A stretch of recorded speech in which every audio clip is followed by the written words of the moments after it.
naho kintu yaheraga kubwira nyine ko umuntu aba afitanye connect gatoya n'abantu bo muri Atlanta, so ufitanye connection n'abantu bo muri Atlanta. Yeah, ariko nyine nubigarukeho, you know, simbigarukeho kuko ni ibintu, you know, biri dope bya atari, so music rero niyo mpamvu natayibarira kimwe n'ubu show bw'ubu pop star ngo harimo ngo miliyoni 50, kimwe nuko bamwe ari inzozi bari kumva ko bazazitsinda ariko ari inzozi nyine, nta bintu biri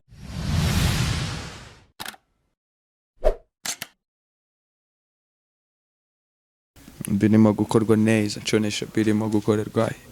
Ni muturere mu maniga nugira ikibazo cyuko nifunga bahungu mu kagari niho ryacaniye, niho ndi kumwe na gang trap, ndi kumwe na gang injyana irimire bavuno. Wow, birimo gukorwa put money on the table bashe kubona icyo nshaka, birimo gukorerwa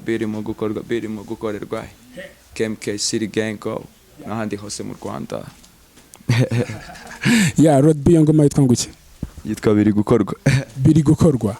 Ya biri gukorwa, iyo ngoma wayikoreye ya bimeze gute kina? Ni imbere cyane ndimo mastering indirimbo za Road B album, ubu ngubu niho narindi kabisa. Bishatse kuvuga ngo Road B afite album muri no minsi? Aje tugiye nye igihugu twagize album nibyo ndimo, igihugu turagifashe. Twatubwiye izina se? Nye wachimanyi wachitegene Road B muvuga ikirimi cy'ikigande? Turi basilu bivuga iki? nyine turi abasilu, wachitegene turi abasilu. ya turi abasilu. Yeah man producer Kina Beat, mu gikoni ndakeka niwo ubu hatubereye. Ndashaka nkubaze Road B, twebwe tubona outside ntago tuzi Road B inside. Road B no mu gang flowing gute ari imbere ya mic? Ubundi Road B ni umuntu wa mbere wihariye ku isi to, ni umuraperi wa mbere wihariye sibyo, afite injyana tugenda gutya sibyo, ngafite tujyana ndakuna Nyarwanda mbere z'ikigande wenyine. Shatse kuvuga ngo nta wundi mu Fugiano ari Fugiano style mutazi, tugiye kuba yo muri tra inarana. Hari Fugiano style tutazi? Ntago ndi kumva. Gukorana nawe muri Amerika. Muri Amerika bitwa ngo iki? Fugiano n'indirimbo igiye kurangira turi gukora. Murumva ko ibintu rero biri big kabisa, ku rundi rwego. Noneho tubabwire ngo iki babandi mwaka no wacu, mubabwire ko uyu mwaka ari Road B. Uyu mwaka ni wande? Road B nawe uyu mwaka ni wawe gang? Ongo Road B kabisa, nanjye ntago nashidikanya ko Road B Coffee Sound up Coffee Sound gang bari hehe? Uzabana bizuriyo ni gang. Muraje murababona vuba sonore. Nabona abasani cyangwa babi cyane. Album yazabo nazo zino zirarangira. Na album twebwe ntabwo dogwa kundirimba imwe, na album ishusho rya album na audio za album biri mu gaseke. Turaza kugapfundura vuba. Ya no uzawuri hano uzawuhari. Ya uzawuhari kabisa. Ureba ibikorwa byawe ukanabigereranya n'abantu nyine uri kubona around. So the music yanjye, you know, bagomba kwipromoting international.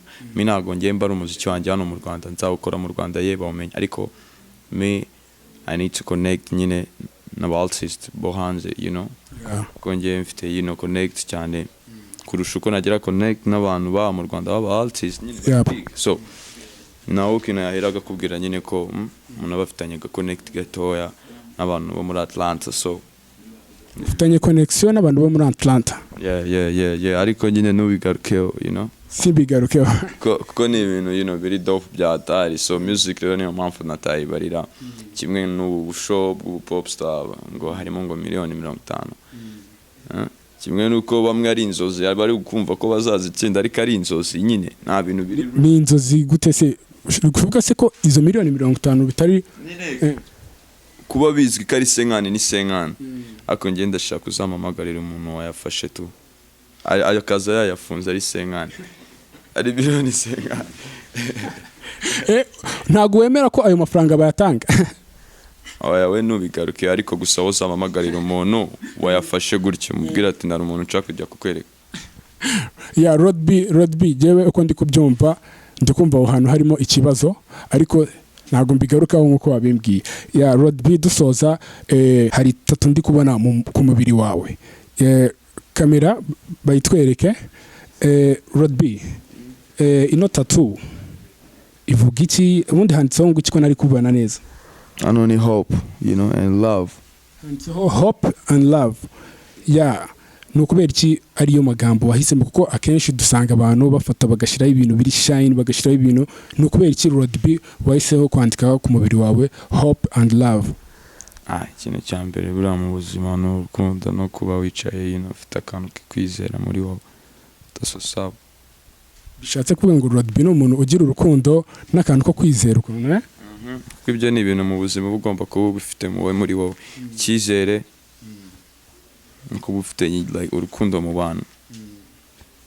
Ya Road B dusoza rero ndagira ngo udukubitire race yo mu ngoma yitwa Gacinjiro, sibyo? Gacinjiro ni siri yanjye. Yo, but the thing is, nago like mba nibuka indirimbo zose ko bitewe n'ukuntu indirimbo umuntu aba amaze gukora ukuntu bugendo ibintu biba byinshi mu mutwe, so nakagwa ariko ntago ari kose nyine like nari yose. Gacinjiro ni siri yanjye me at the Batman. Gacinjiro ni honze kura $1 million. Gacinjiro Gacinjiro Gacinjiro Gacinjiro Gacinjiro no kuki wahisemo kuririmba Road B? Nkarano nzi ko nyine abatipe banje benshi bahigiraga byatari. Ewan Road B, ewan tubanane.